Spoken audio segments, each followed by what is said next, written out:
Praise the Lord. ஹல்லேலூயா. சத்தமாய் கரங்களை உயர்த்தி ஒரு ஹல்லேலூயா சொல்லுவோமா?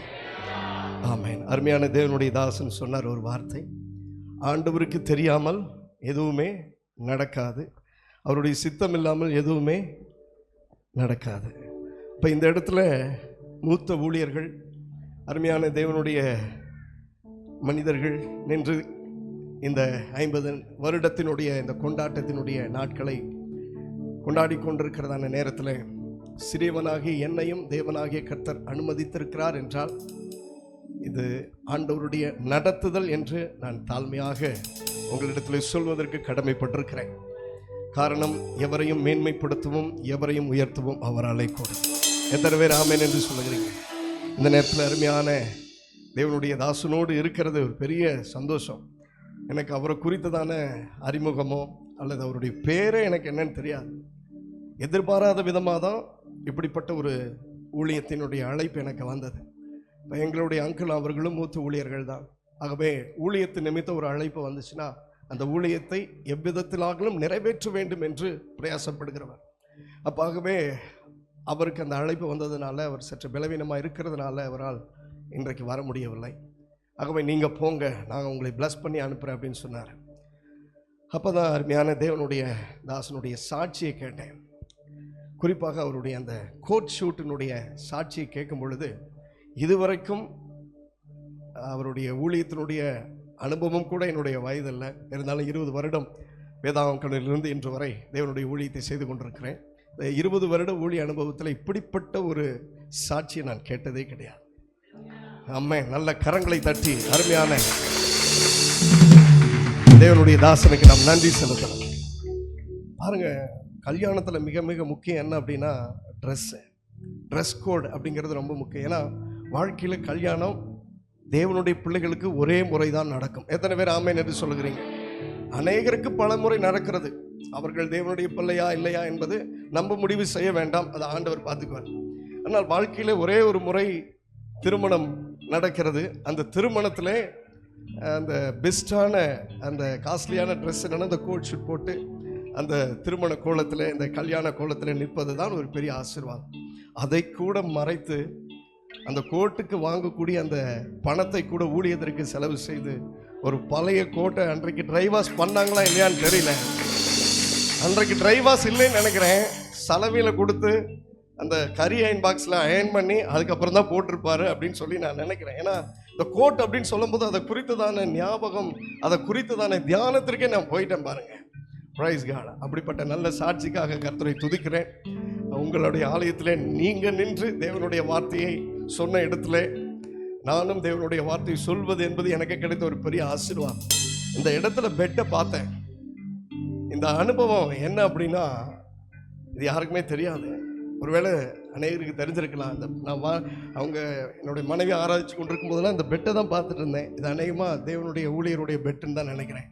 ஆமாம், ஏன்னா இந்த பெட்டில் நீங்கள் கையை வச்சு கண்ணை மூடி அல்லது முழங்கால் படிட்டு, ஆண்டவரே இந்த பெட்டினுடைய ரகசியம் என்ன அப்படின்னு நீங்கள் ஆண்டவர்கிட்ட கேட்டிங்கன்னா ஆவியானவர் கண்டிப்பாக வாசம் செய்வார். இப்போ நான் என்ன பண்ண போகிறேன்னா, இந்த பெட்டு மேலே கையை வச்சு அந்த ரகசியத்தை நானும் தெரிஞ்சு கொள்ள போகிறேன். ஆமாம், பர்சனலாக தேவனுடைய ஆலயத்தில் நான் ஜெபம் பண்ணும்போது தேவன் அந்த ரகசியங்களை வெளிப்படுத்துவார். அவருடைய எவ்வளோ பெரிய உயர்வுக்கும் எவ்வளோ பெரிய கனத்திற்கும் நான் நினைக்கிறேன் இந்த பெட்டில் இருக்கக்கூடிய பெரிய ரகசியம்தான். ஆமென் என்று சொல்லுங்க. இந்த இடத்துல எத்தனையோ முறை அவருடைய கண்ணீர் சிந்தப்பட்டிருக்கும். எத்தனையோ முறை இந்த இடத்துல அவருடைய முழங்கால்கள் தேவனுக்கு நேராக நின்றிருக்கும். அவருடைய முழங்கால்களை தொட்டு பார்ப்பதற்கு வாய்ப்பு இருந்தால் தொட்டு பாருங்க. அவருடைய கால்களில் தழும்பு இருக்கும் என்று நான் நினைக்கிறேன். அதுதான் இந்த சபையினுடைய ஆசீர்வாதத்திற்கு மிகப்பெரிய அச்சாரமாக இருக்கிறது. அந்த முழங்கால்கள் தான் உங்களுடைய ஆசீர்வாதத்திற்கு மிகப்பெரிய அச்சாரமாக இருக்கிறது. ஆண்டவருக்கு மகிமை உண்டாகட்டும். இப்பொழுதும் நாம் தேவனுடைய வார்த்தையை கேட்க போகிறோம். இருக்கிற இடங்களிலே நாம் கண்களை மூடி நம்முடைய பரிசுத்த கரத்தை பரலோக தேவனுக்கு நேராக உயர்த்தி அப்படியே ஒரு சில நிமிடங்கள் ஸ்தோத்திரம் பண்ணுங்க. ஆண்டவர் எல்லாரும் மகிமைப்படுத்த ஆரம்பிங்க. ஆவியானவர் நம்மோடு கூட பேச வேண்டும். அருமையான தேவனுடைய ஊழியர் சொன்னார், இந்த 50 வருட கொண்டாட்டத்தினுடைய 13வது நாள் தேவ சமூகத்தில் நீங்களும் நானும் வந்து நின்று கொண்டிருக்கிறோம். இந்த 13வது நாளிலே தேவன் என்ன நல் வார்த்தைகளை நமக்கு வைத்திருக்கிறார் என்பதை ஆண்டவர் நமக்கு வெளிப்படுத்தணும். இந்த இடத்துல யாரும் மனுஷனுடைய சத்தத்தையோ அல்லது நின்று கொண்டிருக்கிற என்னுடைய சத்தத்தை யாரும் கேட்கக்கூடாது. தேவனுடைய சத்தத்தை கேட்க வேண்டாம். பைபிள் சொல்லுகிறது, கர்த்தருடைய சத்தம் காதேஸ் வனாந்தரத்தை அதர பண்ணும். கர்த்தருடைய சத்தம் பெண்மான்களை ஈனும்படி செய்யும். அதுதான் தேவனுடைய சத்தம். அந்த சத்தம் இந்த மாலை நேரத்திலே நம்முடைய ஆலயத்திலே தொனிக்கப்பட வேண்டும்.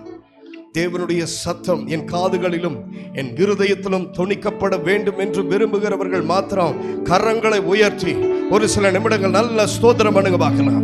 நல்ல ஸ்தோத்திரம் பண்ணுங்க பார்க்கலாம். ஆண்டவர் எல்லாரும் மகிமைப்படுத்துங்க. ஹல்லேலூயா. நீங்க நல்லா துதிக்கிறவங்க, உங்களுடைய லைவ் நாங்க ஒவ்வொரு நாள் பார்த்து கொண்டே இருக்கிறோம். நல்ல ஆண்டவரை ஆராதிக்கிறவங்க, அந்நிய பாஷைகளை பேசி கர்த்தரை உயர்த்தக்கூடிய ஒரு தேவனுடைய சபை இந்த நேரத்தில் பரிசுத்த ஆவியானவர் நம்மத்திலே உலாவும்படி, தேவ ஆவியானவர் நம்மத்திலே இடைப்படும்படி நல்ல அந்நிய பாஷைகளை பேசி ஆண்டவரை ஸ்தோத்திரம் பண்ண ஆரம்பிங்க. ஆண்டவரை மகிமைப்படுத்த ஆரம்பிங்க.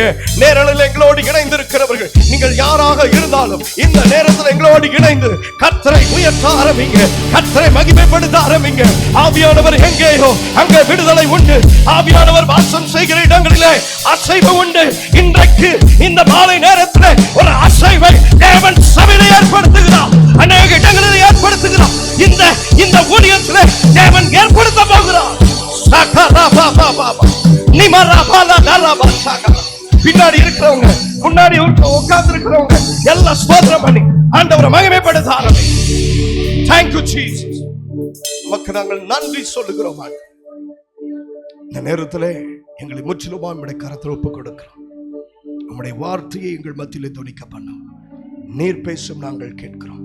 இயேசு கிறிஸ்துவின் மூலம் வேண்டுகிறோம் பிதாவே, ஆமென். ஏசாயா தீர்க்க தரிசனத்தினுடைய புஸ்தகம் அதனுடைய 46வது அதிகாரம் 3 மற்றும் 4 வசனங்களை நாம் சேர்ந்து வாசிக்க போகிறோம். எனக்கு ஒரு பழக்கம் இருக்கிறது, தனியாக யாரும் வேதத்தை வாசிக்க கூடாது, எல்லாரும் இணைந்து வாசிக்க வேண்டும் என்றுதான் நான் சொல்லுவேன். ஆகவே அப்போதான் அந்த வசனம் மனதில் நிற்கும். ஆமென் சொல்லுங்க. எல்லாரும் சேர்ந்து நாம் வாசிக்க போகிறோம். Let's start. சேர்ந்து வாசிக்கலாம். யாக்கோபின் சந்ததியாரே, இஸ்ரவேல் சந்ததியில் மீதியாகிய சகல ஜனங்களே, எனக்கு செவி கொடுங்கள். தாயின் வயிற்றில் தோன்றினது முதல் உங்களை ஏந்தி, தாயின் கர்ப்பத்தில் உற்பத்தியானது முதல் உங்களை தாங்கினேன். உங்கள் முதிர் வயது வரைக்கும் நான் அப்படி செய்வேன். நரை வயது மட்டும் நான் உங்களை தாங்குவேன். நான் அப்படி செய்து வந்தேன், இனிமேலும் நான் ஏந்துவேன், இனிமேலும் நான் சுமப்பேன், இனிமேலும் நான் தப்புவிப்பேன். சேர்ந்து என்னோடு கூட சொல்லுங்க, இனிமேலும் நான் ஏந்துவேன்.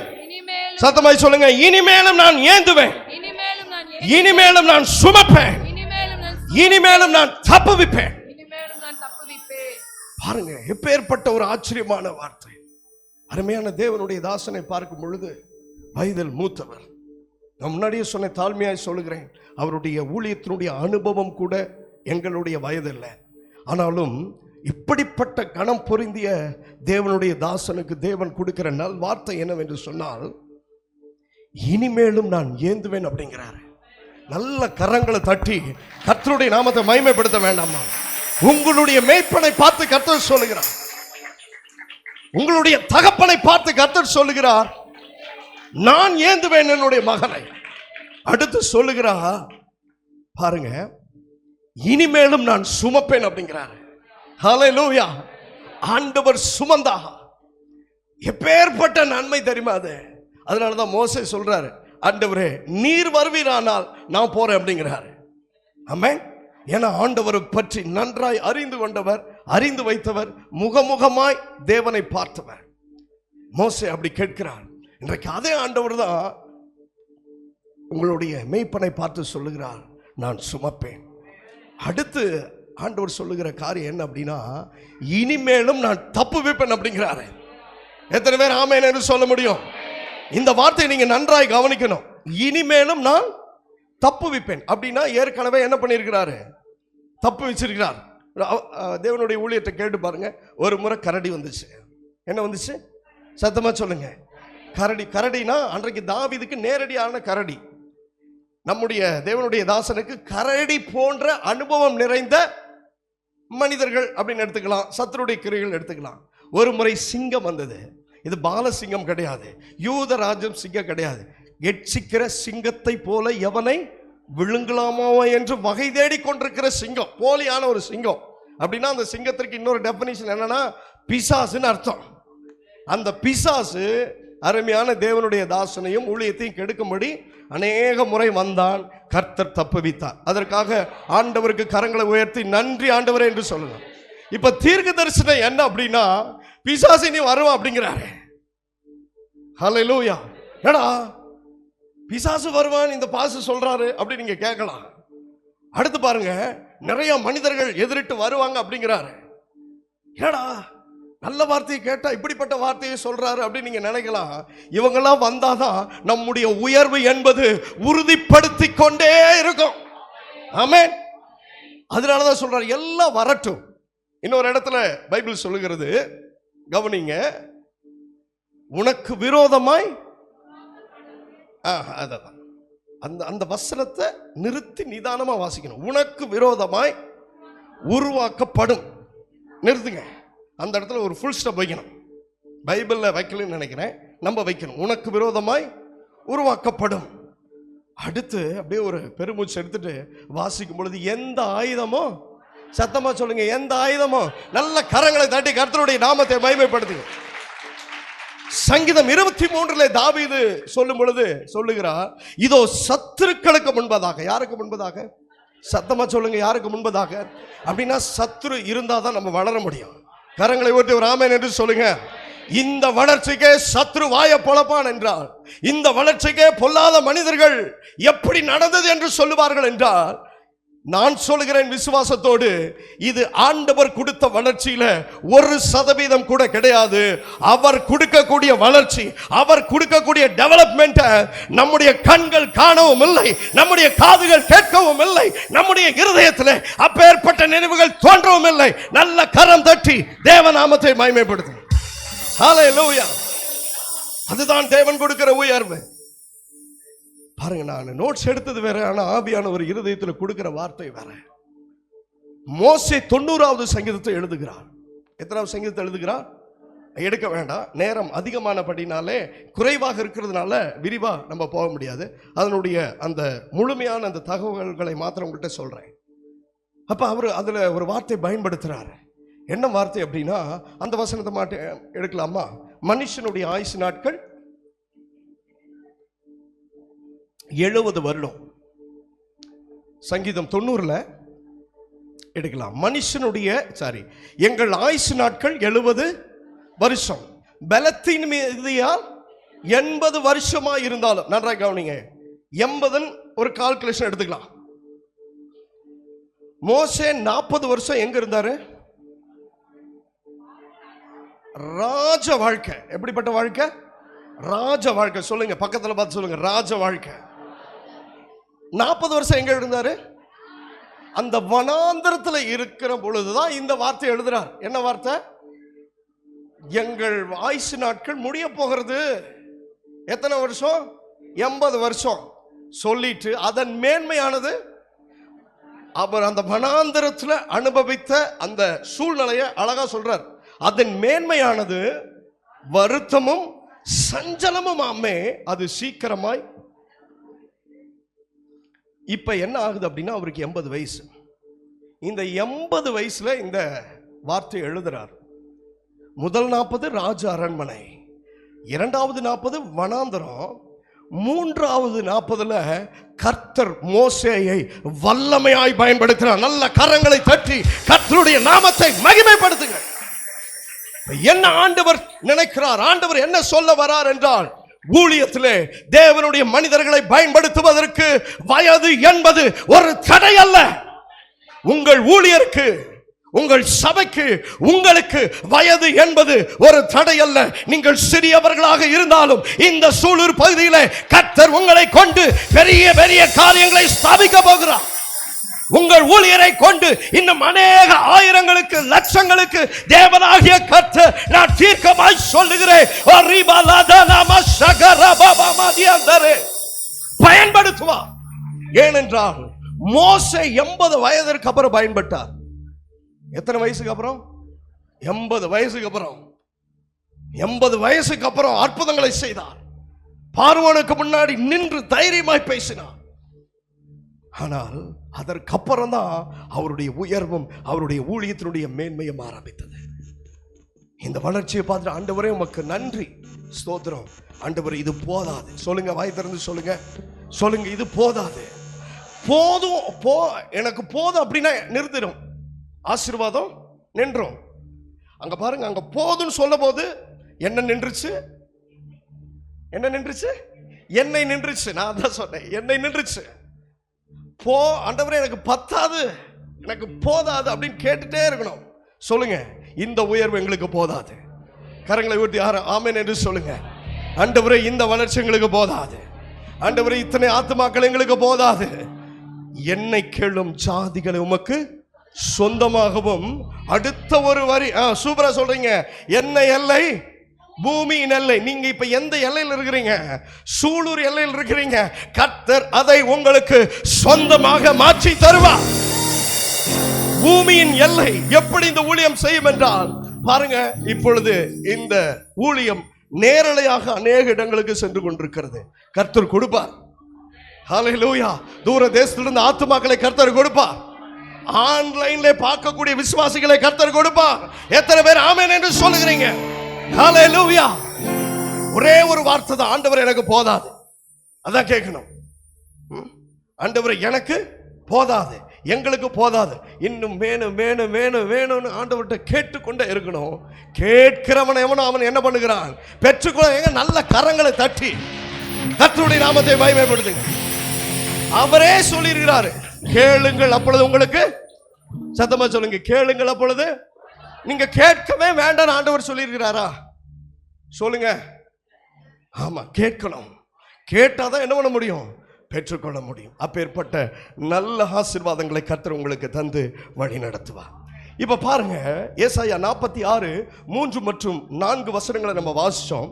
அதுல அந்த 4வது வசனத்தினுடைய கடைசியில இனிமேலும் ஏந்துவேன், இனிமேலும் சுமப்பேன், இனிமேலும் தப்புவிப்பேன் என்று தேவன் நல் வார்த்தைகளை நமக்கு தந்திருக்கிறார். அப்படின்னா கர்த்தர் என்ன செய்ய விரும்புகிறார்? இன்னைக்கு அதை தான் நம்ம பார்க்க போகிறோம். இந்த 2 நாட்களும் நம்ம அதை தான் பார்க்க போகிறோம். கர்த்தர் இந்த சபையை கொண்டு, அருமையான தேவனுடைய ஊழியர்களை கொண்டு, தேவனாகிய கர்த்தர் உங்களை கொண்டு என்ன செய்ய போகிறார், அதை நாம் விரிவாக அலசி நாம் ஆராய போகிறோம். பரிசுத்த ஆவியானவர் நமக்கு உதவி செய்வாராக. ஏசாயா தீர்க்கதரிசன புஸ்தகம் 58வது அதிகாரத்திற்கு நேராக நம்முடைய கவனத்தை திருப்புவோம். ஏசாயா 58 அதனுடைய 11வது வசனத்தை நாம் யாவருமாய் சேர்ந்து வாசிக்க போகிறோம். ஏசாயா 58 அதனுடைய 11வது வசனம் சேர்ந்து வாசிப்போம். கர்த்தர் நித்தமும் உன்னை நடத்தி மகா வறட்சியான காலங்களில் உன் ஆத்துமாவை திருப்தியாக்கி உன் எலும்புகளை நினமுள்ளதாக்குவார். நீர் பாய்ச்சலான தோட்டத்தை போலவும் வற்றாத நீரூற்றை போலவும் இருப்பார்.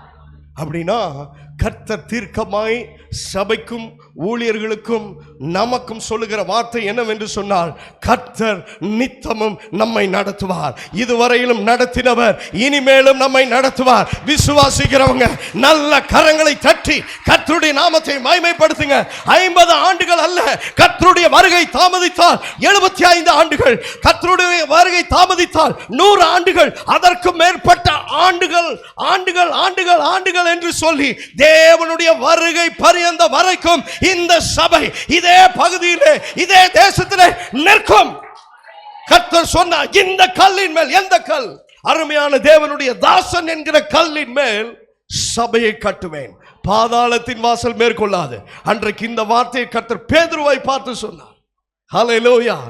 நம்ம ஒவ்வொருவரும் இந்த சபைக்கு மூளைக்கல்லாக இருக்க வேண்டும் என்று ஆண்டவர் விரும்புகிறபடினாலே நல்ல கரங்களை தட்டி கர்த்தருடைய நாமத்தை நாம் மகிமைப்படுத்துவோம். Jesus. Hallelujah. Thank you, Lord. Thank you, Lord.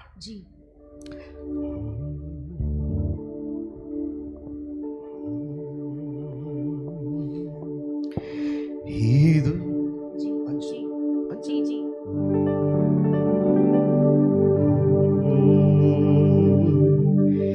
இதுவரை என்னை நடத்தினவர்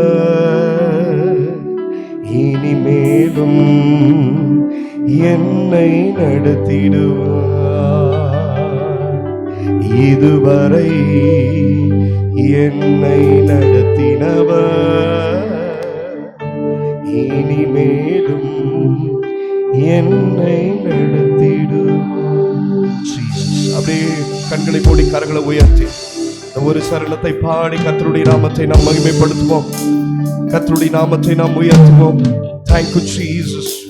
Oh, we worship you, Lord. We worship you, Jesus.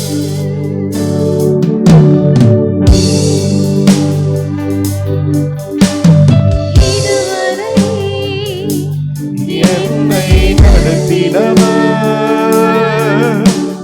இனிமேலும் என்னை நடத்திடுவார். சொல்லுங்க. இதுவரை என்னை நடத்தினவர் இனிமேலும் என்னை நடத்திடுவே. நீரே யெகோவா, நீரே என் எல்லாமே.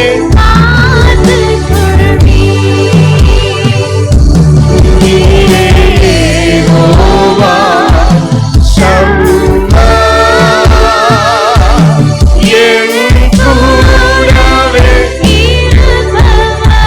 கரமுயர்த்தி சொல்லுங்க. நீரே நீரே யெகோவா என் எல்லாமே.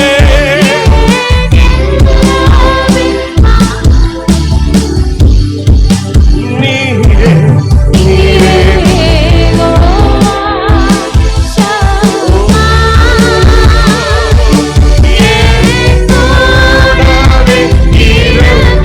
இரண்டு கரங்களை உயர்த்தி சொல்லுங்க. நடத்திடுவீர், நடத்திடுவீர்.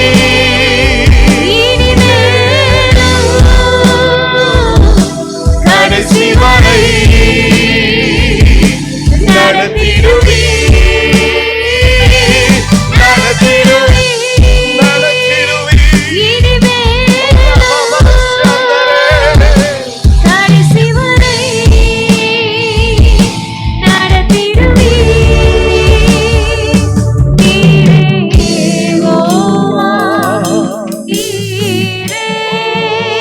என் எல்லாமே.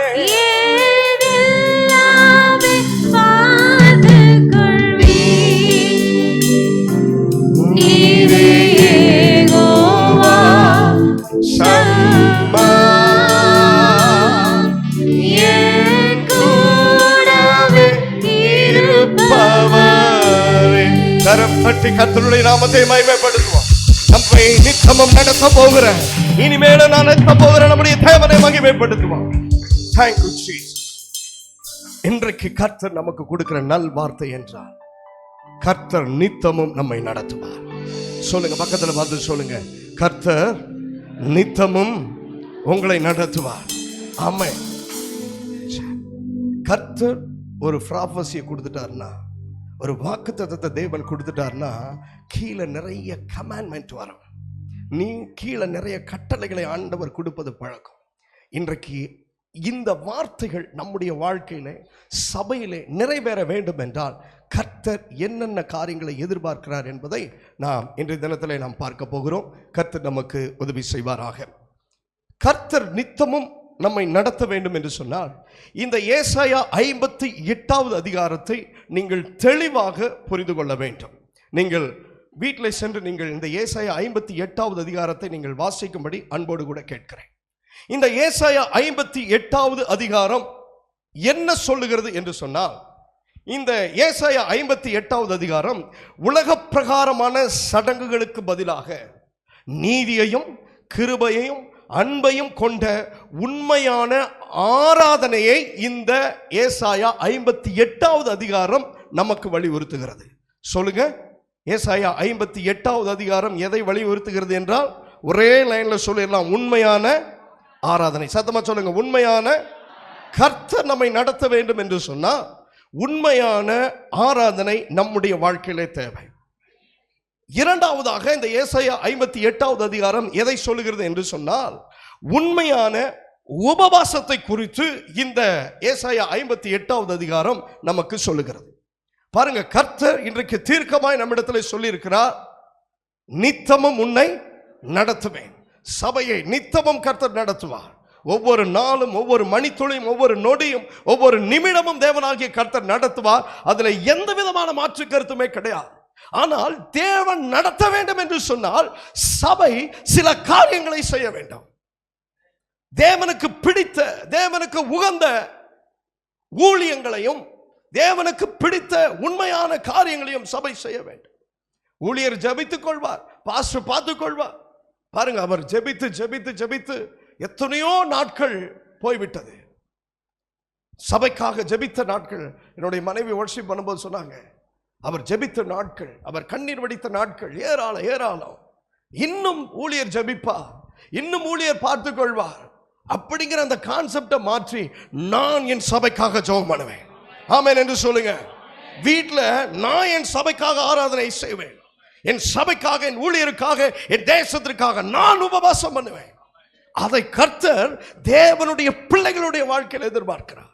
ஆமென் என்று சொல்லுங்க. ஹல்லேலூயா, பிரைஸ் காட். ஆண்டவருக்கு மகிமை உண்டாகட்டும். அப்ப இரண்டு காரியம் ஏசாயா 58வது அதிகாரம் தேவனுடைய பிள்ளைகளுக்கு வலியுறுத்துகிறது. ஒன்று உண்மையான ஆராதனை, மற்றொன்று உண்மையான உபவாசம். உண்மையான ஆராதனை என்ன என்பதை இங்கு நாம் தொடர்ந்து நம்ம பார்க்கும்படியாக இருக்கிறோம். இதே 58வது அதிகாரம் 13 மற்றும் 14 ஆகிய வசனங்களை நாம் பொறுமையாக இணைந்து நாம் வாசிக்க போகிறோம். நாம் யாவருமாய் சேர்ந்து வாசிக்கலாம். என் பரிசுத்த நாளாகிய ஓய்வு நாளிலே உனக்கு இஷ்டமானதை செய்யாதபடி உன் காலை விலக்கி உன் வழிகளின்படி நடவாமலும் உனக்கு இஷ்டமானதை செய்யாமலும் உன் சொந்த பேச்சை பேசாமலும் இருந்து ஓய்வு நாளை மனமகிழ்ச்சியின் நாள் என்றும் கர்த்தருடைய பரிசுத்த நாளை மகிமையுள்ள நாள் என்றும் சொல்லி அதை மகிமையாக எண்ணுவாயானால் அப்பொழுது கர்த்தர் பூமியின் உயர்ந்த இடங்களில் உன்னை ஏறி இருக்கும்படி பண்ணி உன் தகப்பனாகிய யாக்கோபுடைய சுதந்திரத்தில் உன்னை போஷிப்பேன். சத்தமா சொல்லுங்க, யாருடைய வாய்? இன்னும் சத்தமா சொல்லுங்க, யாருடைய வாய்? பக்கத்துல பார்த்து சொல்லுங்க, யாருடைய வாய்? கர்த்தருடைய வாய் இதை சொல்லிற்று. அப்ப ஒரு சபைக்கும் ஒரு தேவனுடைய பிள்ளைக்கும் ஆண்டவர் வைக்கிற முக்கியமான காரியம் என்ன தெரியுமா? உண்மையான ஆராதனை. இதைதான் தேவன் அங்கீகரிக்கிறார், இதைதான் தேவன் விரும்புகிறார். அப்ப உண்மையான ஆராதனை என்ன அப்படி நம்ம பார்க்கும்போது பாருங்க, பரிசுத்த நாள் என்று சொல்லப்பட்டிருக்கிறது. பழைய ஏற்பாட்டில் ஏழாவது நாள் நமக்கு சனிக்கிழமை வருகிறது. இந்த ஏழாவது நாள் ஓய்வு நாளாக ஆண்டவரால் நிர்ணயிக்கப்பட்டு மோசேயின் இடத்துல பிரமாணத்தை ஆண்டவர் கொடுத்து அதை கடைபிடிக்கும்படி சொன்னார். ஆனால் புதிய ஏற்பாடு வந்த பொழுது அது கிருபையின் காலமாக இருந்தபடினாலே வாரத்தின் முதல் நாளிலே கர்த்தரை நாம் தொழுது கொள்கிறோம். இன்னும் சொல்ல போனால் வாரத்தின் முதல் நாள் கர்த்தருடைய நாள் அப்படிங்கிற ஒரு கான்செப்ட் இருந்தாலும் பைபிள் சொல்லுகிறது, என் நாமத்தை பிரஸ்தாபப்படுத்துகிற எந்த இடத்திலும் வந்து நான் உங்களை, இன்னொரு இடத்துல இன்னொரு வார்த்தை சொல்லுகிறது, எங்கே 2-3 பேர் கூடி இருக்கிறீர்களோ அவர்கள் மத்தியிலே நான் இருப்பேன். அப்படின்னா ஆராதனை என்பது, நல்ல கவனிங்க, ஞாயிற்றுக்கிழமையில சபைக்கு வந்து ஆராதிச்சாதான் ஆராதனை அப்படிங்கிறது இல்லை. உங்களுடைய வீட்டில் அந்த ஆராதனை இருக்க வேண்டும் என்று கர்த்தர் எதிர்பார்க்கிறார். கரங்களை உயர்த்தி ஒரு ஆமென் என்று சொல்லுங்க. இன்னும் சொல்ல போனா உங்கள் தனிப்பட்ட வாழ்க்கையில ஆராதனை இருக்கணும். அப்ப தேவனுடைய பிள்ளைகளிடத்துல இந்த குவாலிட்டி ஆண்டவர் எதிர்பார்க்கிறார். அப்ப பாருங்க, தேவனுக்குரிய அந்த நாளிலே இப்ப இன்றைக்கு நம்ம தேவனை ஆராதித்துக் கொண்டிருக்கிறோம். இந்த நாளினுடைய பெயர் என்ன சொல்லுங்க பார்க்கலாம்? பரிசுத்த நாள். ஒரு ஆமென் என்று சொல்லுங்க. ஏன்னா தேவன் எந்த இடத்துல உலாவுவார் என்றால் பரிசுத்தமான இடத்துல தான் கர்த்தர் உலாவுவார். தேவன் எந்த இடத்துல உலாவுவார் என்றால் அவருடைய நாமத்தை பிரஸ்தாவப்படுத்துகிற இடத்துல தான் கர்த்தர் உலாவுவார். ஆவியானவர் எங்கே உலாவுவாரோ அங்க என்ன உண்டு? விடுதலை உண்டு. கரங்களை ஒருத்தி ஒரு ஆமென் என்று சொல்லுங்க. அந்த விடுதலை ஆண்டவர் கொடுத்ததுனால தான் எத்தனையோ வேலையெல்லாம் விட்டுட்டு இந்த நாள்ல நீங்க வந்து தேவனுடைய சமூகத்தில் அமர்ந்து கர்த்தரை துதிக்க, கர்த்தரை ஆராதிக்க, தேவனுடைய நல் வார்த்தைகளை கேட்க கர்த்தர் உங்களுக்கு கிருபை செய்து கொண்டிருக்கிறார். ஆண்டவருக்கு மகிமை உண்டாகும். அப்ப இப்படிப்பட்ட நல்ல நாளிலே பைபிள் சொல்லுகிறது, உனக்கு இஷ்டமானதை செய்யக்கூடாது. யாருக்கு இஷ்டமானதை செய்யக்கூடாது? நமக்கு நிறைய விருப்பங்கள் இருக்கும், அப்படிதானே? சொல்லுங்க. நமக்கு நிறைய ஆசைகள் இருக்கும். இந்த உலகத்துல நம்ம வாழ்வதற்கு நிறைய ஆசைகள் இருக்கும். நிறைய இப்ப பாருங்க, நம்ம இந்த சர்ச் பிடிச்சி வெளியே போகும்போது நிறைய நபர்களை பார்க்கலாம், நிறைய சூழலை பார்க்கலாம், நிறைய சூழ்நிலைகளை நம்ம பார்க்கலாம். பார்க்கும் போதெல்லாம் சில எண்ணங்கள் நமக்குள்ளாக வரும். ஆனால் ஆண்டவர் சொல்றாரு அதெல்லாம் வெளியில் இருக்கட்டும், ஆனால் உள்ள வரும்போது ஆமென் என்று சொல்லுங்க. உள்ள வரும்போது, உள்ளனா ஆலயத்துக்குள்ளேயும் சரி, நீங்களே தேவனுடைய ஆலயம், அந்த ஆலயத்திற்குள்ளாகவும் சரி, தேவனுடைய பிரசன்னத்திற்குள்ளாகவும் சரி, நீங்க போகும் பொழுது நமக்கு இஷ்டமானதை செய்யக்கூடாது. ஆண்டவருக்கு இஷ்டமானதை மாத்திரம்தான் செய்ய வேண்டும். நல்ல கரங்களை தட்டி கர்த்தருடைய நாமத்தை மகிமைப்படுத்துங்க. ஐயாவிற்கு 74 வயதா? 74 வயதுல நான் நினைக்கிறேன் அவர் ரட்சிக்கப்பட்ட பிற்பாடு அவருடைய சுயமாய் அவருக்கென்று எதுவுமே அவர் செய்தது கிடையாது. ஏன்னா ஒரு சில நாட்களுக்கு முன்பதாக அவருடைய சாட்சியை கேட்டேன். எல்லாம் கர்த்தருக்கு. பாருங்க, வரும்போது அருமையான தேவனுடைய தாசன் எங்கள் இடத்துல வரவேற்று பேசினார். இப்பொழுதுதான் எங்களுக்காக இந்த சபையை நாங்க கட்டமைச்சிட்டு இருக்கிறோம். இதுவரைக்கும் ஆங்காங்க சபைகளை நிறுவி 25ற்கு மேற்பட்ட சபைகளை ஐயா ஸ்தாபிச்சிருக்கிறாரு, நிறுவி இருக்கிறாரு அப்படின்னு அவர் சொன்னார். இது சாதாரண விஷயம் இல்லை. நல்ல கரங்களை தட்டி கர்த்தருடைய நாமத்தை மகிமைப்படுத்துங்க. ஒருவேளை நல்ல கவனிங்க, அவருக்கு இஷ்டமானதை அவர் செய்திருந்தால் இன்றைக்கு அவர் இந்த இடத்துல இருந்திருக்க மாட்டார். வேறொரு சூழ்நிலையில, வேற ஒரு ரொம்ப என்ன சொல்றது, ஒரு பெரிய பணக்காரராகவோ ஒரு பெரிய செல்வந்தராகவோ இந்த இடத்துல இருக்கிறான். எல்லாவற்றையும் தூசியும் குப்பையுமாக எண்ணுகிறேன் என்கிற வார்த்தையின்படி எல்லாவற்றையும் விட்டு, எவ்வளவு பணம் வந்தாலும், எவ்வளவு மேன்மை வந்தாலும், எவ்வளவு கௌரவம் வந்தாலும் எல்லாம் என் ஆண்டவருக்கு கீழதான் என்று சொல்லி தேவனுடைய ஊழியத்தை தொடர்ந்து செய்கிறார் என்றால் இந்த வசனத்தின்படி தேவனுடைய தாசன் வாழ்ந்திருக்கிறார். அதற்காக நான் ஆண்டவருக்கு நன்றி செலுத்துகிறேன். அவருடைய வாழ்க்கை என்பது உங்களுக்கு கிடைக்கிற ஒரு மிகப்பெரிய சப்ஜெக்ட். எத்தனை பேர் ஆமென் என்று சொல்ல முடியும்? அவருடைய வாழ்க்கையை குறித்து அவருடைய சாட்சிகளை கேட்கிறீங்கல்ல, நோட்ஸ் எடுத்து வைங்க. அவருடைய சாட்சியை அப்படி நோட்ஸ் எடுத்து வைக்கணும். இல்லாட்டினா நீங்க போய் இந்த வீடியோவில் பாருங்க, இந்த உங்களுடைய சேனலை நீங்க பார்த்தீங்கன்னா அவருடைய சாட்சி நிறைய வந்து கொண்டே இருக்கிறது. அதெல்லாம் கேட்டு ஒரு டைரியில் எழுதி வைங்க. உங்களுக்கு உங்களுடைய வாழ்நாட்களில் உங்களுடைய சந்ததியினருக்கு அந்த சாட்சி ஒரு வரலாறாக அமையும். எத்தனை பேர் ஆமென் என்று சொல்லுகிறீங்க? Price God. ஆண்டவருக்கு மகிமை உண்டாகட்டும். அப்ப நான் ஏன் இந்த வார்த்தையை சொல்லுகிறேன்னா, நமக்கு இஷ்டமானது நிறைய இருக்கும், அதெல்லாம் ஒதுக்கி விட்டு தேவனுக்கு எது பிரியம், கர்த்தருக்கு எது இஷ்டம், அதை மாத்திரம் தான் நம்ம பார்க்கணும். இரண்டாவது பாருங்க, உன் காலை விளக்கி அப்படின்னு சொல்லப்பட்டிருக்கிறது. காலை விளக்கணுமாமா. தேவனுக்காக வாழும் பொழுது என் கால் போற போக்குல என் மனமும் என் உள்ளமும் என்ன பண்ணிடக்கூடாது, போய்விடக்கூடாது. அடுத்து என்ன சொல்லப்பட்டிருக்கிறதுனா, உன் வழிகளின்படி நடவாமல் சொல்லப்பட்டிருக்கிறது. யாருடைய வழி? உலகத்தில் 3 வழிகள் இருக்கிறது. என்னென்ன வழி தெரியுமா? கர்த்தருடைய வழி, 2 மனுஷனுடைய வழி, 3வது பிசாசனுடைய வழி. இந்த மனுஷனுடைய வழியும் பிசாசனுடைய வழியும் கிட்டத்தட்ட ஒரே மாதிரி தான் இருக்கும். இது எங்க கொண்டு போய் நம்மளை நிறுத்தும் தெரியுமா? பாவத்தில் கொண்டு போய் நிறுத்திடும். ஆனா தேவனுடைய வழி மாத்திரம்தான் நம்மை பரலோகத்தில் கொண்டு சேர்க்கும். கரங்களை உயர்த்தி ஒரு ஆமென் என்று சொல்லுங்க. அந்த வழிகளின்படி நாம் இந்த இடத்துல இருக்கிறதுனால தான் இன்றைக்கு நாம் தேவனை ஆராதித்துக் கொண்டிருக்கிறோம். ஆண்டவருக்கு மகிமை உண்டாகட்டும். அடுத்து பாருங்க, சொல்லப்பட்டிருக்கிறது, உன் சொந்த பேச்சை பேசாமல் இருக்கணுமா? எந்த பேச்சை பேசக்கூடாது சொல்லுங்க? எந்த பேச்சை பேசக்கூடாது? சொந்த பேச்சை தேவ பிரசன்னத்தில் இருக்கும் போது என்ன பண்ணக்கூடாது? சொந்த பேச்சு பேசுவதற்கு வீடு இருக்குது. ஆமென் என்று சொல்லுங்க. அதற்கு நேரம் இருக்குது, அதற்கு குடும்ப ஐக்கியம் இருக்குது. அப்பதான் சொந்த பேச்ச பேசணும். சபையில வந்து என்ன பண்ணக்கூடாது? சொந்த பேச்ச பைபிள் சொல்லுகிறது, நான் வானத்தில் இருக்கிறேன், நீ பூமியில் இருக்கிறாய். ஆகவே உன் வார்த்தைகள் எப்படி இருக்கணும்? சத்தமா சொல்லுங்க. சூப்பரா சொல்றீங்க. இனி சத்தமா சொல்லுங்க. பக்கத்துல பார்த்து சொல்லுங்க. சுருக்கமா இருக்கணும். ஆண்டவரை துதிக்கிற வார்த்தை பெருக்கமா இருக்கணும்.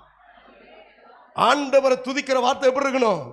பெருக்கமா இருக்கணும். அப்படின்னா வசனம் உள்ள போயிட்டே இருக்கணும். இப்படிப்பட்ட ஒரு தேவனுடைய தாசனுடைய சபையில இருந்து அவருடைய உபதேசங்களை, அவருடைய வார்த்தைகளை கேட்டுக் கொண்டிருக்கிற உங்களுடைய இருதயங்களிலே கர்த்தருடைய வார்த்தை நிரம்பி இருக்க வேண்டும். ஆமென் என்று சொல்லுங்க. ஹல்லேலூயா. கர்த்தருடைய வார்த்தை உள்ளத்திலே நிரம்பி இருக்கும் பொழுது சொந்த பேச்சு நம்முடைய வாயிலே வராது. இருதயத்தின் நிறைவு என்ன வரும்? வாய் பேசும். இருதயத்தின் நிறைவு, இருதயத்துல சொந்த பேச்சு இருந்தா சர்ச்சில் வந்தா என்ன பேசுவோம்? சொந்த பேச்சு தான் பேசுவோம். இருதயத்துல சொந்த விஷயம், சொந்த காரியம், சொந்த போராட்டம்லாம் இருந்ததுன்னா வெளியில போய் என்ன பண்ணுவோம்? அதே தான் பேசுவோம். ஆனா இருதயத்துல கர்த்தருடைய வார்த்தை நிரம்பி இருக்கும் போது சபையில வந்தா கர்த்தருடைய வார்த்தை, வீட்டுல போனா கர்த்தருடைய வார்த்தை, வெளியில போனா கர்த்தருடைய வார்த்தை.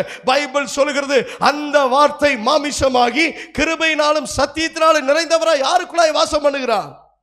எனக்குள்ளாய் வாசம் பண்ணுகிறார். அப்ப எனக்குள்ளாக தேவனுடைய வார்த்தை உள்ளே இருக்கும் என்று சொன்னார். ஆல்ரெடி கிறிஸ்து எனக்குள்ளாக இருக்கிறார். ஆகவே தான் பவுல் சொல்லுகிறார், நான் சிறுகவும் ஆண்டவரே நீர் எனக்குள்ளாய் பெருக வேண்டும் என்று. இந்த வார்த்தை தான் சபைக்கு தேவை. இந்த பெருக்க போதாது, இந்த கிரவுட் போதாது. எத்தனையோ மக்கள் இருக்கிறார்கள். இந்திய தேசத்தில் 140 கோடிக்கு மேற்பட்ட மக்கள் இருக்கிறார்கள். கிறிஸ்தவர்களுடைய எண்ணிக்கை சிறியதாக இருக்கிறது. அதற்காக தான் நமக்கு பேர் என்னன்னு வச்சிருக்கிறாங்க? என்னது? சிறுபான்மையர். அவங்க வேணா அப்படி சொல்லட்டும், உலக கணக்கெடுப்பு வேணா அப்படி சொல்லட்டும். ஆனா பைபிள் சொல்லுகிறது, உலகத்தில் இருக்கிறவனை காட்டிலும் எனக்குள் நிறைந்திருக்கிற ஆண்டவர் அல்லது எனக்குள் இருக்கிறவர் பெரியவர். மெஜாரிட்டி யாருன்னு பார்த்தா நான் தான். ஹலோ, மெஜாரிட்டி யாரு? நான் தான். அவங்க வேணா என்ன வேணாலும் சொல்லட்டும், அவங்க வாய் அவங்க பேசுவாங்க.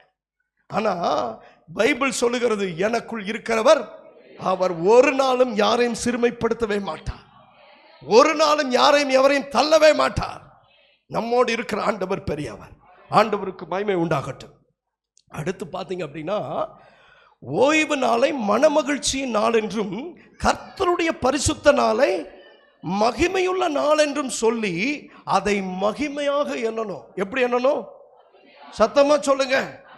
மகிமையா என்னன்னு பக்கத்துல பாருங்க. யாரை பாக்குறீங்க? என்ன பாக்குறீங்க? முகத்தை பாருங்க. சர்ச்சுக்கு வரும்போது சீரியஸால முகத்தை வைக்கவே கூடாது. ஆமென் என்று சொல்லுங்க. இது கர்த்தரை ஆராதிக்கக்கூடிய நாள், மனமகிழ்ச்சியின் நாள்.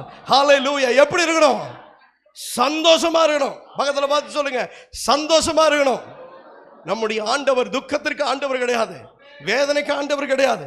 ஆராதிக்கும் போது நிறைய பேர் அழுதிங்க, ஆண்டவருக்கு மகிமை உண்டாகட்டும், அது ஆராதனையோட முடியட்டும். ஆனா தேவனுடைய நல் வார்த்தைகளை கேட்கும் பொழுது, ஜெபிக்கும் பொழுது, ஆராதிக்கும் பொழுது பாருங்க, எல்லா சூழ்நிலைகளிலும் நம்முடைய முகம் எப்படிப்பட்டதாக இருக்கணும்? மகிழ்ச்சியா இருக்கணும். நீங்க இங்க துக்கமா இருந்தீங்கன்னா இங்க வந்து ஊழியர்கள் நிற்கும் போது உங்களுடைய முகத்தை பார்க்கும் பொழுது, ஆகா எவ்வளவு கஷ்டத்தோடு இருக்கிறாங்கன்னு கான்செப்ட் மாறிடும். நான் சொல்றது உங்களுக்கு புரியுதா? நல்ல சந்தோஷமா இருக்கணும். பைபிள் சொல்லுகிறது, உலகத்தில் உங்களுக்கு என்ன உண்டு? உபத்திரவம். ஆனாலும் அதை பத்தி கவலையே வேண்டாம். என் கூட இருக்கிற ஆண்டவர் பெரியவர். நான் சர்ச்சுக்குள்ள வந்தா சந்தோஷமா இருப்பேன், நான் சர்ச்சுக்குள்ள வந்தா மகிழ்ச்சியாக இருப்பேன். கர்த்தருக்குள் மகிழ்ச்சியாக இருப்பதே என்னுடைய பலன். ஆமென் சொல்லுங்க. கர்த்தருக்குள் மகிழ்ந்திருப்பதே என்னுடைய பலன். நான் வந்து மகிழ்ச்சியாக இருந்தேன் அப்படின்னா சாத்தான் தோத்து போயிடுவான். கர்த்தர் என்னை அட்டகாசமா அழகா நடத்த ஆரம்பிச்சிடுவார். எனக்கு ஒரு குறைவும் வராது. அப்ப தேவன் நடத்த வேண்டும் என்று சொன்னால் சபையிலே தேவனுடைய பிள்ளைகளுடைய வாழ்க்கையில இருக்க வேண்டிய மிக மிக முக்கியமான காரியம் என்னன்னா, உண்மையான ஆராதனை. உண்மையான ஆராதனையை குறித்து பைபிள் சொல்லுகிறது. ரோமர் 12வது அதிகாரம் அதனுடைய 1வது வசனத்தை நீங்கள் வாசிப்பீர்களானால் அங்கு சொல்லப்பட்டிருக்கிறது. ரோமர் 12 அதனுடைய 1வது வசனம். அப்படி அப்படி இருக்க சகோதரரே, நீங்கள் உங்களுடைய சரீரங்களை பரிசுத்தமும் தேவனுக்கு பிரியமுமான ஜீவ பலியாக ஒப்புக் கொடுக்க வேண்டும் என்று தேவனுடைய இரக்கங்களை முன்னிட்டு உங்களை வேண்டிக் கொள்கிறேன். இதுவே நீங்கள் செய்யத்தக்க புத்தியுள்ள ஆராதனை. என்ன ஆராதனை? புத்தியுள்ள. சத்தமா சொல்லுங்க, என்ன ஆராதனை? ஆண்டவர் அதை எதிர்பார்க்கிறார். இன்றைக்கு ஆராதனை எப்படியோ மாறிக்கொண்டிருக்கிறது, எவ்விதத்திலோ போய்கொண்டிருக்கிறது. இதெல்லாம் பார்த்துட்டு நம்ம என்ன பண்ணிடக்கூடாது, ஒரு நாளும் வேதனை அடையக்கூடாது, கவலைப்பட்டிருக்கக்கூடாது. அது எப்படியே நடக்குது, அதுக்காக ஜெபம் பண்ணிடணும். ஆனால் நமக்குன்னு ஒரு சபை இருக்கிறது, நமக்கென்று ஒரு மேய்ப்பரை கர்த்தர் கொடுத்திருக்கிறார். சரியான வழிகளிலே இதுவரைக்கும் அவர்கள் நம்மை நடத்தி வந்திருக்கிறார்கள். கரங்களை உயர்த்தி ஒரு ஆமென் என்று சொல்லுங்க. இதுவரைக்கும் சரியான முறைமைகளை நமக்கு கற்றுக் கொடுத்திருக்கிறார்கள், சரியான வேத வசனங்களை நமக்கு சொல்லி தந்திருக்கிறார்கள். ஆகவே எல்லாம் எதை நோக்கி செல்கிறது என்றால், தேவன் விரும்புகிற ஒரு புத்தியுள்ள ஆராதனையை நோக்கி செல்கிறது. அந்த ஆராதனை அனுபவம் தேவனுடைய பிள்ளைகளாகிய உங்களுக்கு இருக்க வேண்டும் என்று சொல்லி ஆண்டவர் எதிர்பார்க்கிறார். அப்படி இருக்கும் என்று சொன்னால் கர்த்தர் என்ன செய்வார் என்றால், நாம் வாசிக்கலாம். அதை ஏசாயா 58வது அதிகாரம் அதனுடைய 11வது வசனம். அந்த உண்மையான ஆராதனை இருக்கும் என்று சொன்னால், தேவன் எதை நம்முடைய வாழ்க்கையில கட்டளை இடுகிறார் என்றால், கர்த்தர் நித்தமும் நம்மை என்ன செய்வார்? நடத்துவார். நல்ல கரங்களை தட்டி கர்த்தருடைய நாமத்தை மகிமைப்படுத்தும். Praise God. எதற்காக சபையிலே ஆராதனை வைத்திருக்கிறோம்? எதற்காக கர்த்தரை உயர்த்துகிறோம்? எதற்காக ஆண்டவரை போற்றுகிறோம்? கேருபீன்கள், சேராபீன்கள், கோடான கோடி தூதர்கள் எல்லாம் என்ன பண்ணுகிறாங்கன்னா, ஆண்டவரை உயர்த்தி கொண்டுதான் இருக்கிறாங்க. ஏன் ஆண்டவரை உயர்த்தி கொண்டிருக்கிறாங்க? ஏனென்றால் கர்த்தர் அவர்களை நடத்த வேண்டும். நம்ம ஆராதிக்கிறோம், ஆண்டவரை உயர்த்துறோம், ஏனென்றால் கர்த்தர் நம்மை நடத்த வேண்டும். இதுவரைக்கும் நம்மை நடத்தினார். ஆமென் என்று சொல்லுங்க. இனிமேலும் நடத்துவேன் என்று வாக்கு பண்ணியிருக்கிறார். இனிமேலும் சுமப்பேன் என்று வாக்கு பண்ணியிருக்கிறார். இனிமேலும் ஏந்துவேன் என்று வாக்கு பண்ணியிருக்கிறார். இப்படிப்பட்ட அனுபவம் நம்முடைய வாழ்க்கையில, தேவ பிள்ளைகளுடைய வாழ்க்கையில வேண்டும் என்று சொன்னால், ஆண்டவர் விரும்புகிற உண்மையான ஆராதனையை ஹல்லேலூயா நீங்கள் ஒவ்வொருவரும் நடப்பிக்க வேண்டும். உங்களுடைய வாழ்க்கையில ஆராதனை என்பது அனுபவமாய் மாற வேண்டும். கர்த்தரை துதிக்கிற துதி என்பது உங்களுடைய வாழ்க்கையில இன்றியமையாததாக இருக்க வேண்டும். Praise God. இதை ஆண்டவர் எதிர்பார்க்கிறார். இரண்டாவதாக, ஆண்டவர் நம்மை நடத்த வேண்டும் என்று சொன்னால், ஆண்டவர் எதிர்பார்க்கிற காரியம் உண்மையான உபவாசம். பக்கத்தில் பார்த்து சொல்லுங்க, உண்மையான உபவாசம்.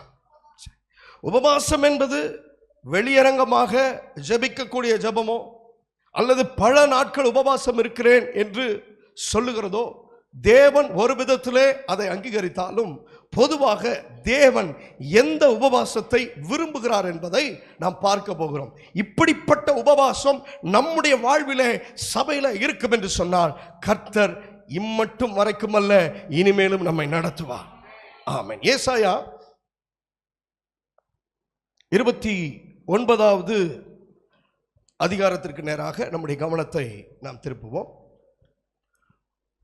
ஏசாயா 29வது அதிகாரம்.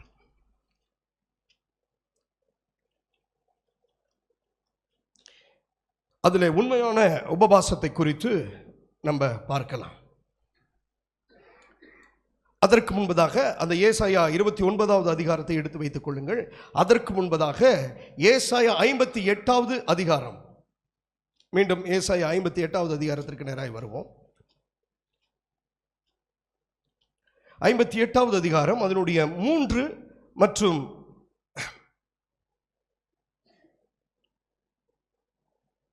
4வது வசனங்களை நாம் வாசிக்க போகிறோம். 58, 3 மற்றும் 4. பாருங்க, வாசிக்கலாம், சேர்ந்து வாசிக்கலாம்.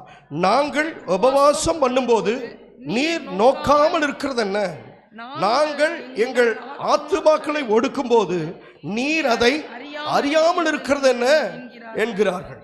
இதோ நீங்கள் உபவாசிக்கும் நாளிலே உங்கள் இச்சையின்படி நடந்து உங்கள் வேலைகளை எல்லாம் கட்டாயமாய் செய்கிறீர்கள். 4வது வசனத்தை வாசிக்கலாம். இதோ வழக்குக்கும் வாதுக்கும் துஷ்டத்தனத்தினுடைய கையினால் குத்துகிறதற்கு உபவாசிக்கிறீர்கள். நீங்கள் உங்கள் கூக்குரலை உயரத்திலே கேட்க பண்ணும்படியாய் இந்நாளில் உபவாசிக்கிறது போல் இஸ்ரவேல் ஜனங்களுக்கு கர்த்தர் இந்த வார்த்தையை சொல்றார். எப்படி உபவாசமாமா? அதுல இந்த 3வது வசனத்தினுடைய பாருங்க, அந்த கடைசி பகுதியை நம்ம வாசிக்கும் பொழுது உங்கள் வேலைகளை எல்லாம் கட்டாயமாய் செய்கிறீர்கள். இப்ப நிறைய பழக்கம் இருக்கிறது. வேலைக்கு போகும்போது உபவாசம் பண்ணிட்டு நான் என்ன பண்றேன், வேலைக்கு போறேன். சரி, உபவாசம் பண்ணிட்டு நீங்க வேலைக்கு போறீங்க. அங்கு உங்களுடைய உலகத்தினுடைய எஜமான் அங்க இருக்கிறாரா? இல்லாம இருப்பாரா? இருக்கிறார். உங்க ஓனர் இருக்கிறாருன்னு வைங்க. ஆனா நீங்க உபவாசம் இருக்கிறது யாருக்கு? யாருக்கு? ஆண்டவருக்கு. இப்ப வேலை செய்யறது யாருக்கு? சொல்லுங்க. உபவாசம் பண்றீங்க, சந்தோஷம். அப்ப உபவாசம் பண்ணும்போது நீங்க உலக எஜமானுக்கு வேலை செய்றீங்க. பரலோக எஜமானுக்கு நீங்க என்ன பண்றீங்க? ஒண்ணுமே பண்ணல. ஏன்னா உபவாசம் இருந்தா நம்ம என்ன பண்ணணும்? ஜெபம் பண்ணணும். ஆமென் என்று சொல்லுங்க. ஆராதிக்கணும். இப்ப உண்மையான ஆராதனை பார்த்தோம். ஆராதனை இருக்கணும், துதி இருக்கணும், ஸ்தோத்திரம் இருக்கணும், வேத வசனங்கள் இருக்கணும், வேத வசனத்தினுடைய தியானம் இருக்கணும். ஆனா உபவாசம் இருக்கிறேன் என்று சொல்லி நம்ம என்ன பண்றோம்? வேலைக்கு போய் கட்டாயமாய் நம்முடைய வேலைகளை நம்ம செய்யறோம். இதற்கு பேர் உபவாசம் இல்ல. இதற்கு பேர் என்ன? பட்டினி. இதற்கு பேர் என்ன? பட்டினி. உபவாசம் இருக்க விரும்பினால் நான் உங்களிடத்தில் சொல்லுகிறேன், சபைக்கு வாருங்கள். ஆமென் என்று சொல்லுங்க. சபையில வந்து நீங்க உபவாசம் பண்ணணும்.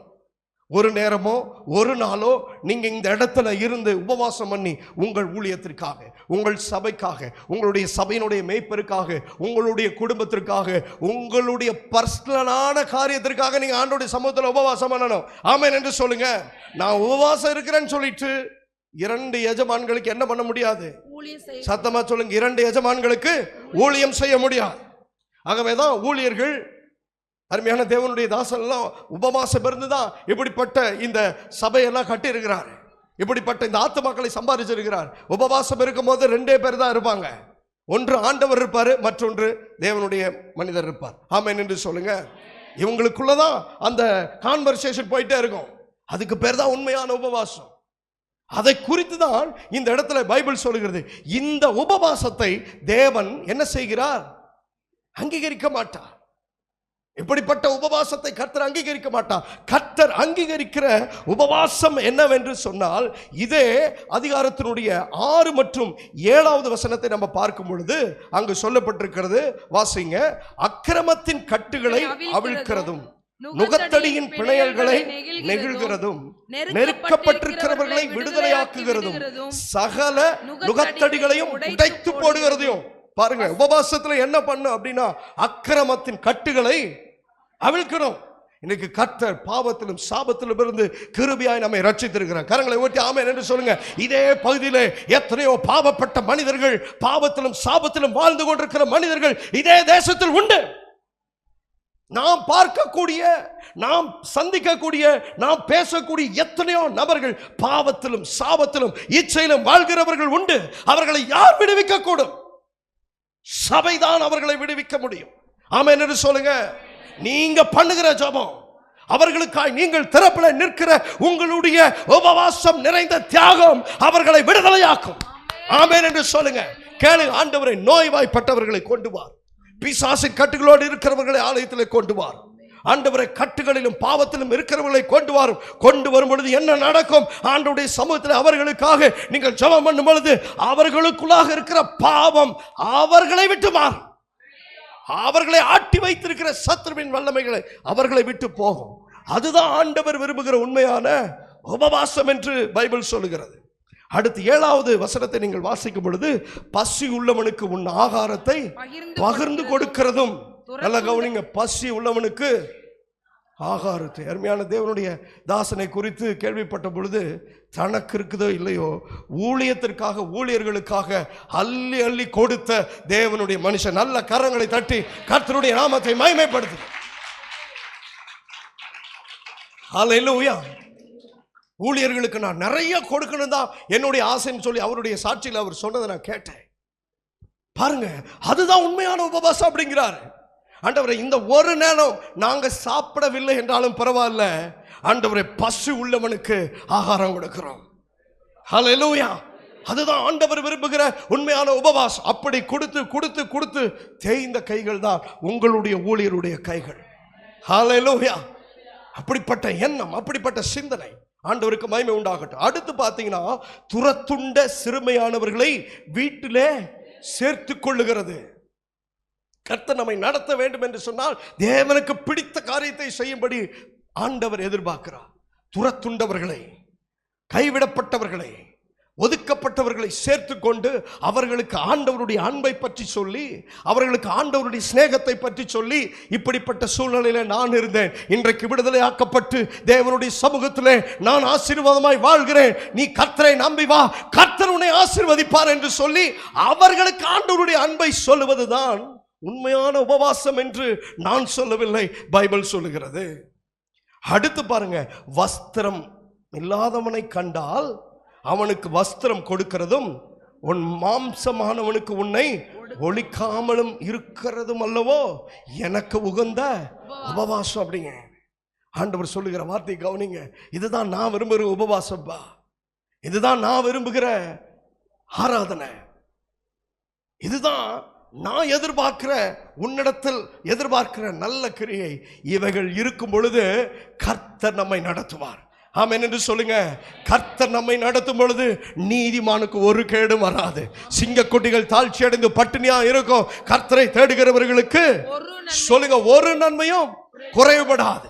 உண்மையான உபவாசம் இருந்ததான ஒரு தேவ மனுஷனை குறித்து நம்ம பார்க்க போகலாம். தேவ மனுஷன் அப்படின்னு சொல்லுகிறத விட தேவ ஜனங்களை குறித்து நம்ம பார்க்கலாம். யோனா தீர்க்கதரிசன புஸ்தகம் உங்களுக்கு தெரியும். நேரம் அதிகமாயிடுச்சு, சீக்கிரம் திருப்பிக் கொள்ளலாம். யோனா தீர்க்கதரிசனத்தினுடைய புஸ்தகம் 3வது அதிகாரம்.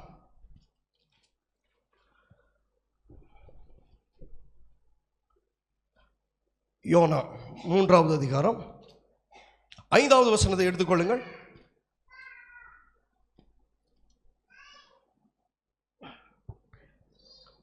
இப்ப சேர்ந்து வாசிக்கலாம். அப்பொழுது நினிவேயில் உள்ள ஜனங்கள் தேவனை விசுவாசித்து உபவாசம் செய்யும்படி கூறினார்கள். பெரியோர் முதல் சிறியோர் மட்டும் ரட்டுடுத்தி கொண்டார்கள். இந்த செய்தி நினிவேயின் ராஜாவுக்கு எட்டின பொழுது அவன் தன் சிங்காசனத்தை விட்டு எழுந்து தான் உடுத்தி இருந்த உடுப்பை கழற்றி போட்டு ரட்டை உடுத்தி கொண்டு சாம்பலிலே உட்கார்ந்தான். வாசிங்க.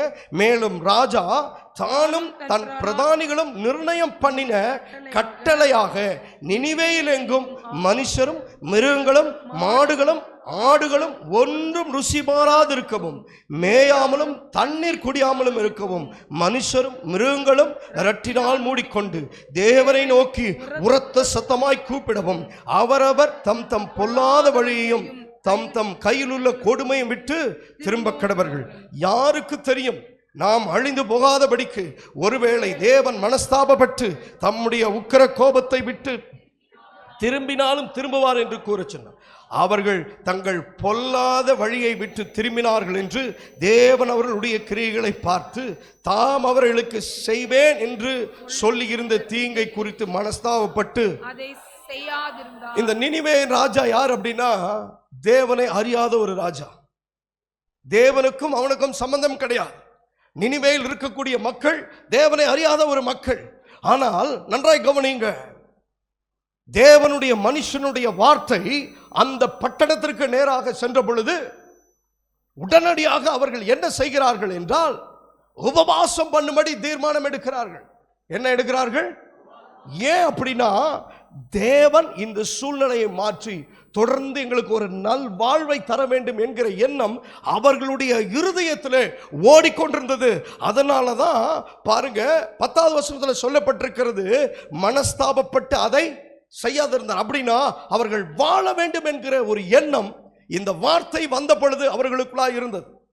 40 நாட்கள்ல நினிவே கவிழ்க்கப்பட்டு போகும் என்கிற செய்தி வந்த பொழுது உடனடியாக நம்முடைய வாழ்க்கை 40 நாளிலே முடிந்து போகிறதோ, இதோடு நம்முடைய வாழ்க்கை அவ்வளவுதானா, இனி நமக்கு வேறு வழியே கிடையாதா என்கிற காரியம் அவர்களுக்குள்ளாய் ஓடின பொழுது அவர்கள் முதலாவது தெரிந்தெடுத்த காரியம் என்ன தெரியுமா? உபவாசம். கரங்களை உயர்த்தி ஒரு ஆமென் என்று சொல்லுங்க.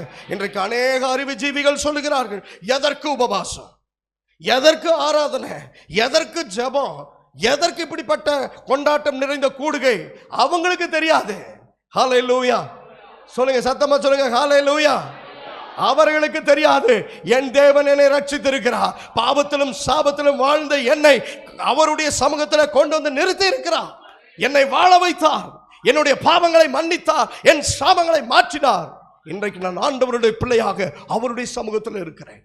அவருடைய சந்தோஷத்தின் ரட்சிப்பினால் இன்றைக்கு நான் களி கூறிக்கொண்டிருக்கிறேன். ஆண்டவருக்கு மகிமை உண்டாகட்டும்.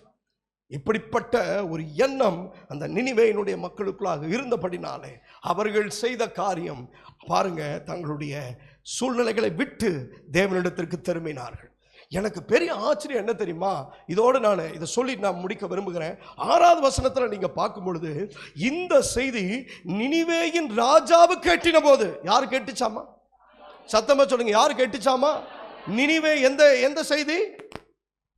நினிவே அழிக்கப்பட்டு போகும் அப்படிங்கிற செய்தியும், இந்த தேவனுடைய மனுஷனாகிய யோனா தீர்க்க தரிசனம் உரைத்தார் என்கிற செய்தியும் அவனுக்கு கேட்ட பொழுது உடனடியாக ஒரே என்ன சொல்லப்பட்டிருக்கிறது? இந்த செய்தி நினிவேயின் ராஜாவுக்கு எட்டின போது பாருங்க, அவன் தன் சிங்காசனத்தை விட்டு எழுந்து. இதற்கு இடையில பாருங்க, ஒரு ராஜா அப்படிங்கிறது தன்னுடைய சிங்காசனத்தை விட்டு அவ்வளவு சீக்கிரம் என்ன பண்ண மாட்டாரு. ஏன்னா அதிகாரத்தில் இருந்தவங்க அந்த அதிகாரம் போகிறத விரும்ப மாட்டாங்க, அந்த அதிகாரத்திலேயே தான் இருக்கணும் அப்படின்னு நினைப்பாங்க. அதுதான் அவர்களுடைய அந்த மனுஷிகத்தனமான எண்ணங்கள். ஆனா இந்த ராஜா என்ன பண்றாரு? தன் சிங்காசனத்தை விட்டு எழுந்து அப்படின்னு சொல்லப்பட்டிருக்கிறது. அப்படின்னா இந்த தேவன் யார் என்பதையும் தேவனுடைய கிரியைகள் எப்பேற்பட்டது என்பதையும் அந்த ராஜா அறிந்திருக்கிறார். ஹல்லேலூயா. கரங்களை உயர்த்தி ஒரு ஆமென் என்று சொல்லுங்க. உபவாசம் என்ன பண்ணும் என்றால் தேசத்தின் தலைவர்களை அசைக்கும்.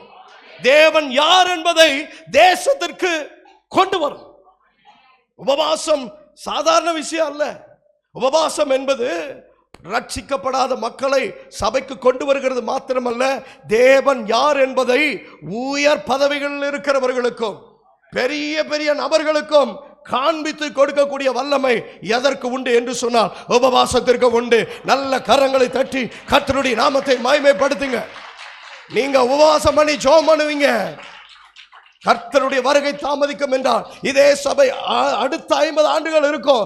அடுத்த 50 ஆண்டுகள்ல யார் வருவாங்கன்னா ராஜாக்கள் வருவார்கள். நல்ல கரங்களை தட்டி அந்த சப்ஜெக்டை எடுத்து வச்சிருக்கிறேன். கர்த்தர் சித்தமா இருந்தா நாளைக்கு நான் அதை பேசுவேன். இதோடு முடிந்து விடுகிறது அல்ல, இனி தொடர்ந்து பெரிய ஒரு நீளமான சப்ஜெக்ட் இது. உபவாசம் என்பது சாதாரண விஷயமாக நினைத்துக் கொள்ளாதிருங்கள்.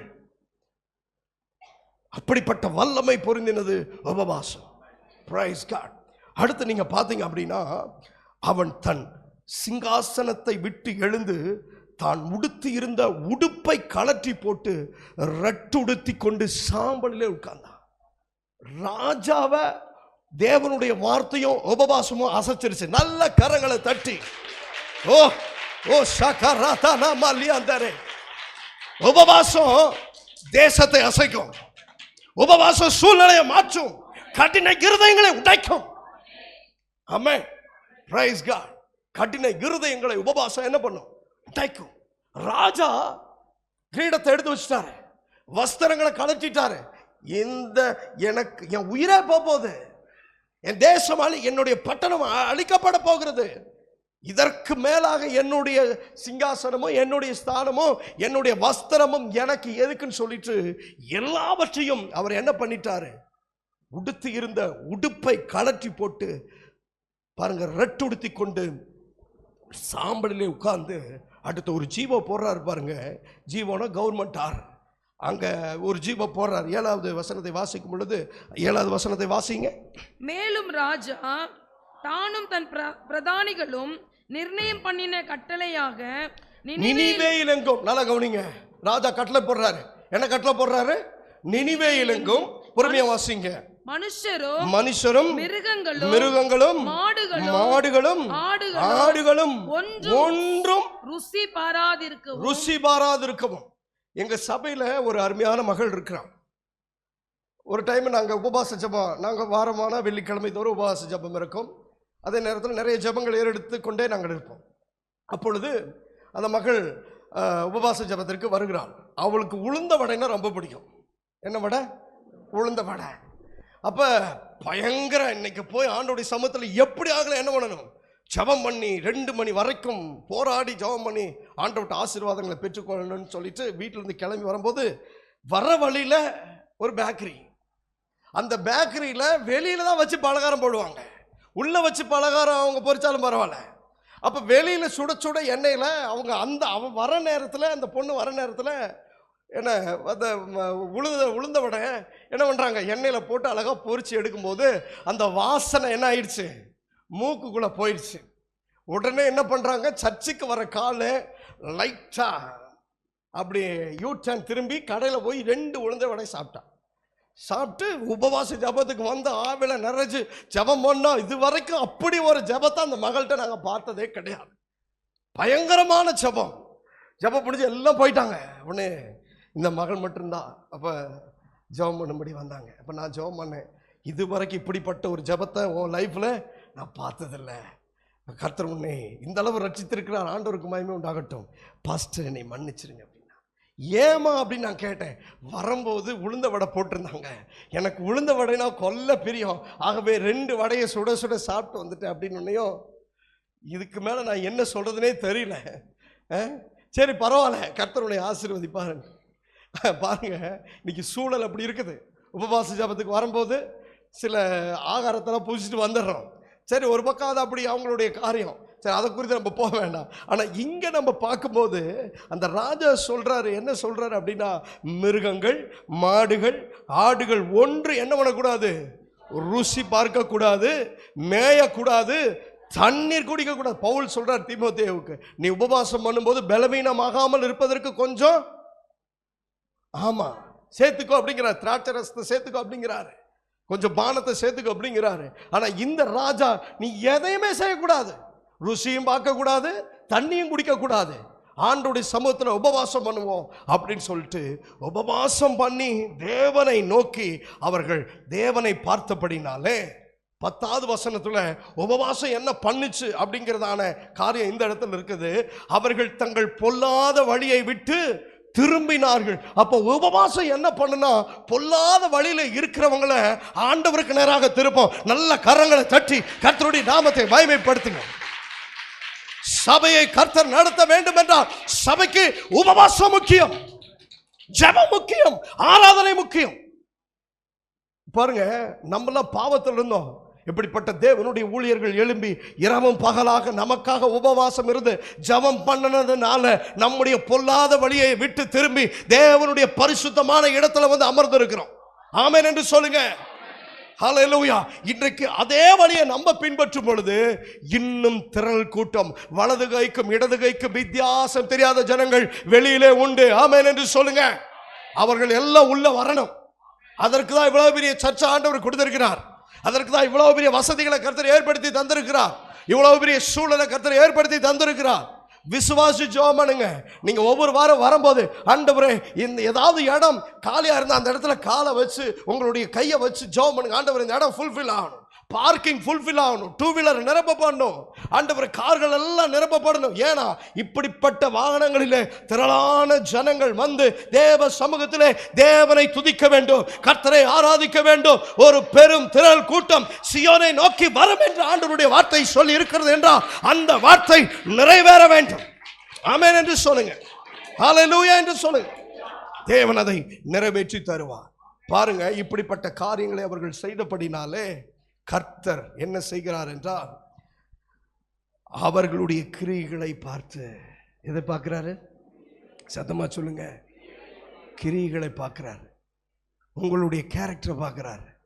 கிரியைகளை பார்த்து அடுத்து என்ன சொல்றாருன்னா, தாம் அவர்களுக்கு செய்வேன் என்று சொல்லியிருந்த தீங்கை குறித்து மனஸ்தாபப்பட்டு அதை செய்யாமல் இருந்தார்.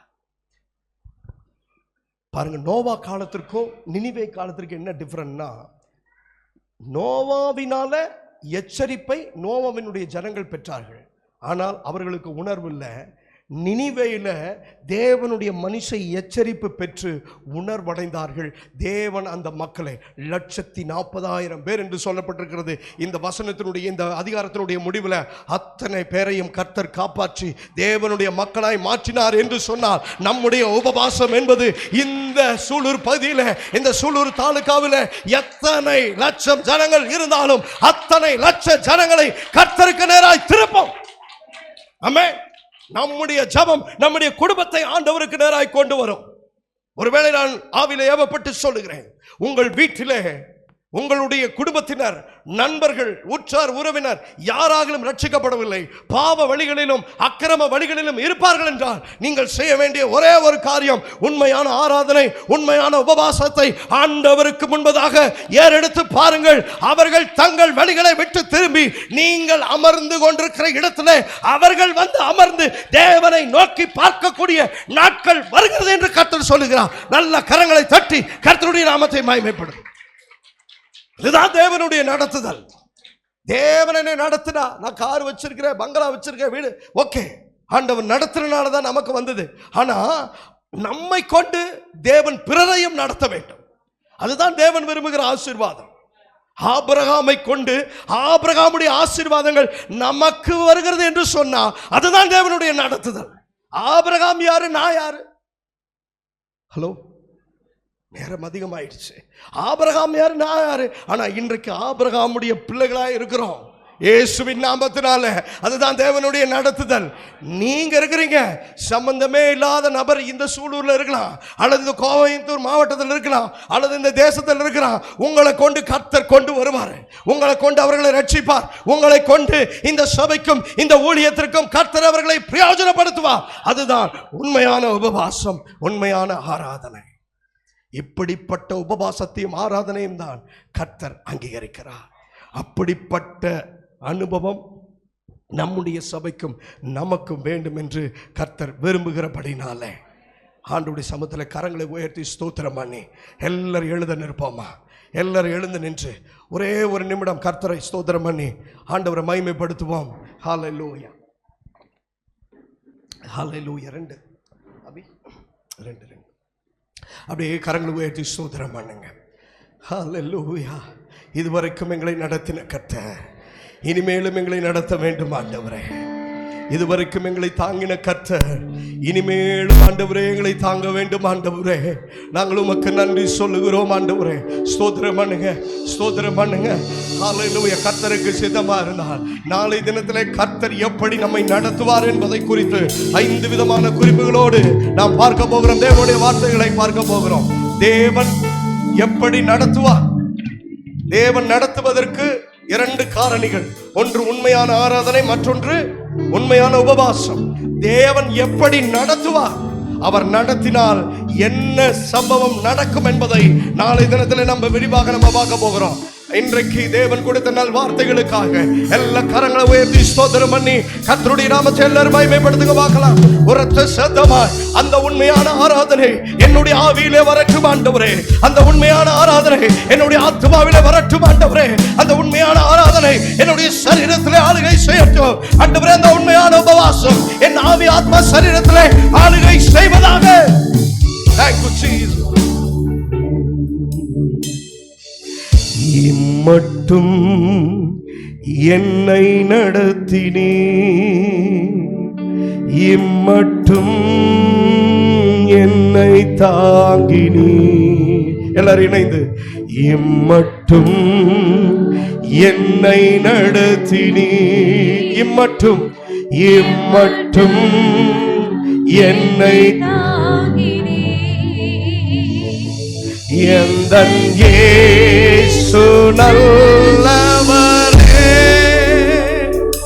அவர் என்றுமே எந்தன் இயேசு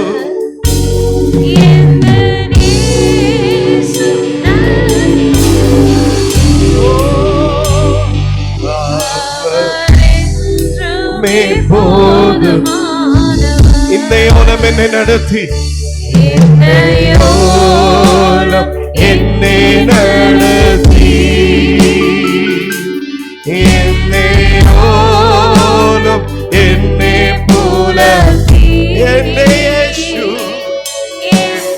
இயேசு எത്ര நல்லவர்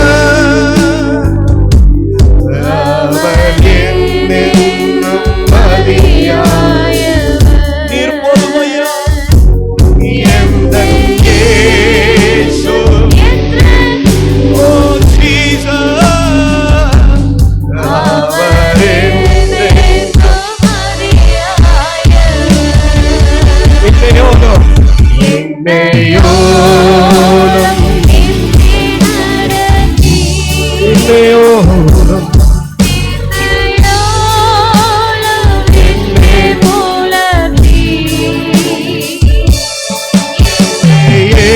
இயேசு எത്ര நல்லவர்